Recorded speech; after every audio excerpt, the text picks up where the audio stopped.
nama taa'u jiru ijaan hin agartu laaqana nakkanne gurraan hin dhageysu ajaa'iba qabdaa kan usteena laaltu laaqana nakkanne mee laaftu natti hin jirtu laaqana kan baanta wayyaa giisaa fiji andeemete dhufe mana warra kiyyaa laaqanuma sanuu sirraa hin eeggaddanuu bittini wayye hin qabu yoo ettees banaa karaan kiyya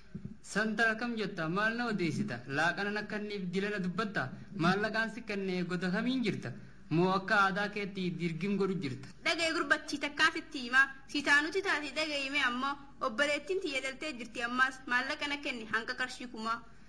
qishinnaa odeessita jiruun jabdu tana faffacaasuun haftee ekonoomii amma nuti ni agarraa kunoo jaartii nama takka teetiin garree tan barree hanga amma sagurbaa akkam feetaa tan biraa alaa qabdaa tan nyaachistu ammaas akkana yoo itti dubbiin jabdu ammaas akkam yaa rabbiin ni agartaati jiruunis qaalooytee dubbiinis jabaatteeti tun jiru maali miti jiru maallaqaati jaartiinis nu gubdee maallaqa jetti halkanii fi guyyaa maallaqa siin jechuu ani daddabadde haraaraan nu jirti maallaqa as kenni mataa nu dhukkube liqii namaas kenni 200 fuudhe manaaf jaartu jaaree ogguu baatiin geessuulaan dadda'u ani daddabadde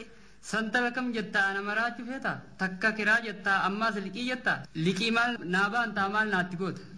ajaa'iba qabdaamu maammatti baasu mana baasi waan atin akka nitu bulti teesii geessi anis daddabadde istimaara keeti hiiktullee na hiiki ammaan sirraa bu'a karaa aadatooti fagaattu naa yaaddii hanqa shiishaa kooti akkana giiftiitoo dubbii nama dhufte maallaqaan sikkannee lakkaan shiisha fitte amma naaf deebitee furmaata naaf laatte shiishaa dhuguun ammoo waan qofaa miti beera gandaa hundaa ofitti ol qabaatti shiishaa dhuguu beeki aadaa gorodheeti nagaafachuun qabdu sammirga gankooti shiishaa dhiisuu manna sirraa deemu laafti yaanta hongoytu tanaa si hongeeyse quufaatu si tuqee shiisha si gabbaase hurkaan ani fidu dilana si quubse shiishaa fi sigaaraa dila si aarsise dhaga'ee gurbachii dubbii kee gadhaabi intala damiinaa irraa dhaabi deemta biraa fuudhii qubta akkatti dhaabi bareedduu kotiyyaa barbaadulleen harkuuf irratti gadhaabi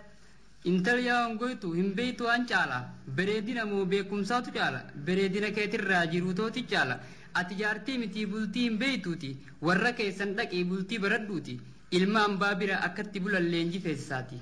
saarraa akkam jetta anaan rabsita moonatu muudhaa fi akkanatti lolta akkaan itti jirus kunoo ni agarta siijee wallol beera gandaa hundan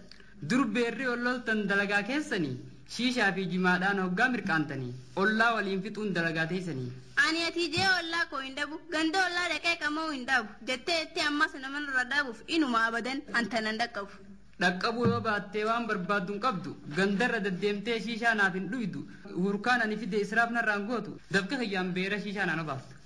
abadan hin dhiisu waaniin takka jee bulti teenya diiguuf afaan kun si jee maallaqa ni qabdaa maaltumaa siin gee wanniin ani fudhuu firii hanga kana tanati naaf himtu akka dachaa kana tan biraa hafteetiin shiishaadhaaf si kanna anyaadheetuun quufnee bahee ulaatan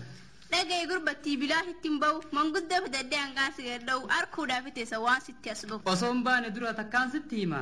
na dhaga'e mee yoo fudhatte amma bultii teessin dhorku taa'iitii jiraadhu waan barbaaddu hunda ammatti hirkadhu waan manguddoon jettu mataa kee gaafadhu karaarra siif wayyaa ammaan keessaa fudhu maallaqa shiishaatiin dhabe jechuu xiqquma qaanfadhu ollaan si dhaga'e afaan kee qabadhu dubbiin ati jetti akkam na waraante ilaa gadi kuttee foon nama deessite silaan baruu baaddee bultiin tiyya hunduu allayyetti kufte alhamdulillah kan karaa deebite hedduu nan dararree kan dabtee sii galte silaa diddee deemte qoreen si waraante amma bultii horraa suuta jettee barte gorsi kee mi'aa waan karaa na deebise liqii namaan fuudhee shiishumattiin baase hollaa waliin fixuu amma firraan dhiise mudhii waree fi dayyikeetiin gaddise bultii tee guddisuuf mudhii too jabeesse gandarra deddeemee shiishaas dhuguu dhiise obboleettiin tiyya dhalte hin jirtu kumanuu jabeesse laaganaan si dhoofkes amma sii dhiyeesse dhiifama naa godhi naatu si balleesse